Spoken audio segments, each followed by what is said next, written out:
आपण आज साबुदाणा आणि बटाट्याचे पापड भाजतोय. त्यासाठी आपण इथे एका बाउलमध्ये 1 ग्लास साबुदाणा घेतलाय.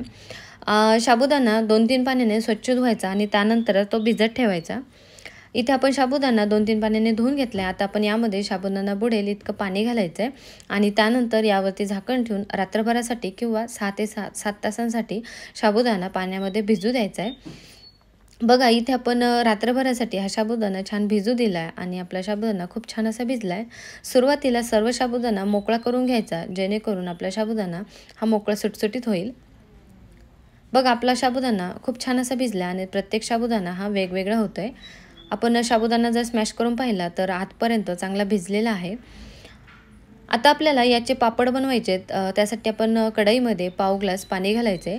ज्या ग्लासने किंवा ज्या भांड्याने तुम्ही साबुदाणा मोजून घेतलाय त्याच वाटीने ग्लासने साबुदाण्याला पाणी देखील घालायचे. इथे आपण पाव ग्लास पाणी गरम करून घेतला आणि त्यानंतर भिजलेला सर्व साबुदाणा यामध्ये परतून घ्यायचा आहे. साबुदाणा चांगला मिक्स करायचा, कढईला कुठेही चिकटू द्यायचा नाही. साबुदाणा मिक्स करून झाल्यानंतर यावरती झाकण ठेवायचं आणि साधारण 10 मिनिटांसाठी मंद आचेवर साबुदाणा शिजवून घ्यायचा. 10 मिनिटांनंतर परत एकदा कढईवरील झाकण काढायचं आणि साबुदाणा मिक्स करायचा. त्यानंतर परत एकदा झाकण ठेवून सर्व साबुदाणा एकसारखा शिजवून घ्यायचा. साबुदाणा शिजला आहे की नाही ते कसं ओळखायचं? साबुदाणा जेव्हा ट्रान्सपरंट होतो तेव्हा तो साबुदाणा चांगला शिजलेला असतो. आपण जर अशा ट्रिकने जर साबुदाणा शिजवला तर तो साबुदाणा आपण जेव्हा पापड बनवतो तेव्हा तो दाताखाली येत नाही. त्यामुळे अगोदर आपण साबुदाणा थोडासा शिजवून घ्यायचा, जेणेकरून आपले पापड खूप छान होतील. आपण थोड्या वेळासाठी हा साबुदाणा थंड होऊ देऊयात.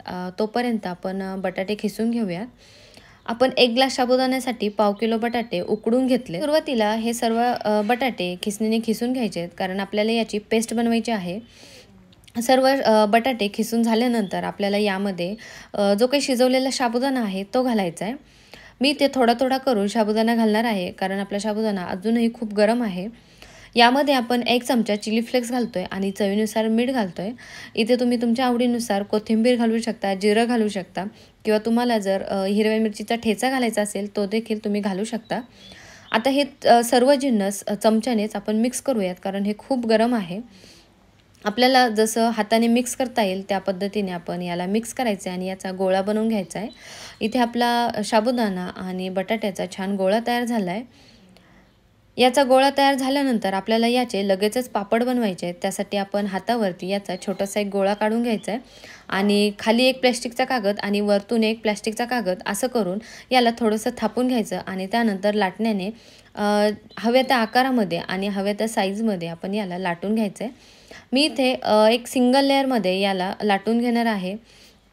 थोडीशी पातळच मी पापड बनवून घेणार आहे. तुम्हाला जर याची चकली बनवायची असेल तरी देखील तुम्ही याची चकली बनवू शकता. तुम्ही जर अशा पद्धतीने साबुदाणा शिजवून जर पापड बनवले तर पापड तळल्यानंतर ते कुठेही दाताला चिकटत नाही आणि याचे पापड खूप खमंग आणि अतिशय कुरकुरीत होतात.